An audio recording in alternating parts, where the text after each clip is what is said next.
Section 3. You will hear a tutor and 2 students discussing a business case study.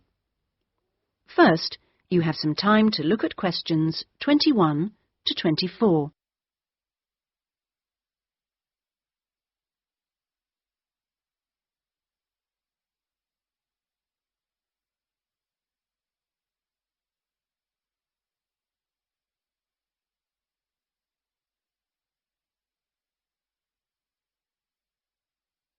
Now listen carefully and answer questions 21 to 24.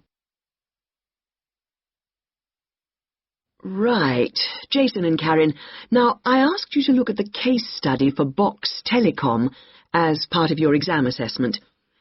It's interesting because they're in the middle of problems at the moment, and I want you to track how they deal with them. Let's start with you, Karen. Having read through the case study, can you just summarise what the problems were that Box Telecom had to take on board? Well, of course, what first came to their attention was that despite a new advertising campaign, they were suffering from falling sales, and this is something that had many causes.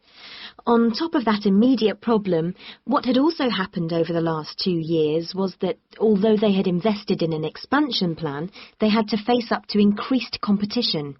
And before they had a chance to get to grips with the effects of that, they were stalled by a strike, and it was just when they were thinking about making a colossal investment in new machinery for their plants. So they were really in trouble. Yes, I think that's fair. And, Jason, now you contacted the company, didn't you? What did the company define as the reasons for these problems? Well, I think they've hit on the right things. It would be easy to say they had invested too heavily or at the wrong time, but in fact the signs were good, and what they were set back by was high interest rates. At the same time, their longer-term problems, which were affecting their market share, were eventually credited to poor training, and having looked at the details in their last report, I think that's right. Before you hear the rest of the discussion, you have some time to look at questions 25 to 30.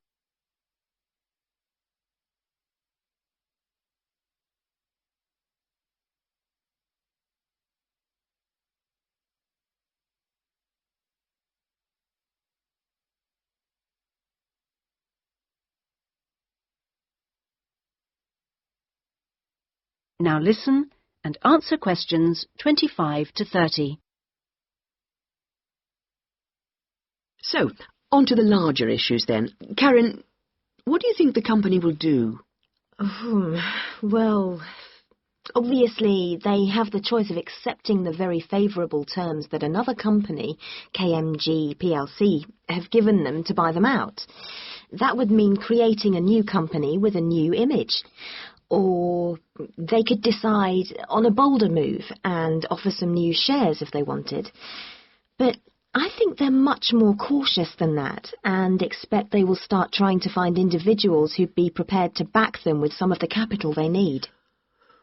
Well, you mustn't always assume that dramatic problems require dramatic solutions. Sometimes there's a simple fix, such as changing the guy at the top. If they truly are cautious, then I suspect they will seek to shut down some of their shops. But a more ambitious approach, and one which I think would have more chance of success, would be to alter how they're running things, the management layers and the processes. So, in your analysis, try to think of all the options. Jason? Yes, it's interesting because I found it a really useful company to study. Its problems cross all types of industries, and it's lucky it's so big. A smaller or even medium-sized company would have gone under by now. Ah, well, in fact, what I want you two to do is to go away when we've finished our discussion today and write a report. We've looked in general at the telecommunications market in the UK over the last few sessions, and I want you to take Box Telecom as an example and suggest some ways in which they might overcome their problems, and outline the reasons why you think as you do. But try and keep it intrinsic to the company rather than dragging in other examples. Is that okay, Karen? Yes, I think I can do that. Personally, I've got great hopes for it. I think it will recover. That advertising campaign they did was very strong, and they're very innovative with their products. They set new trends. The company's got to recover, don't you think, Jason? I'm not sure.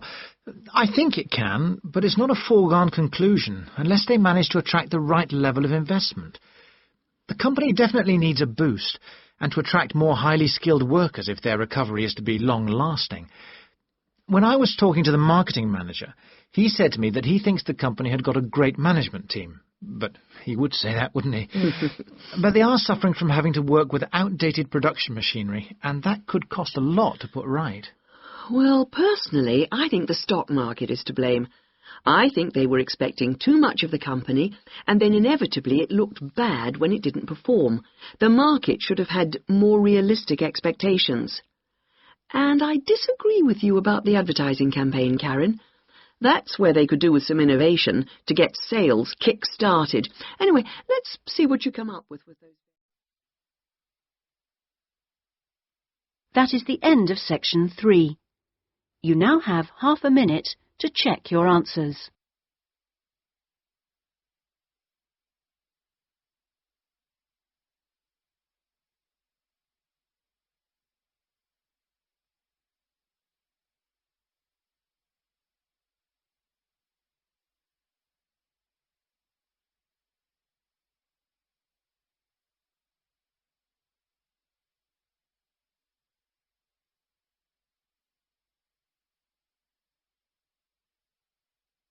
Now turn to section 4.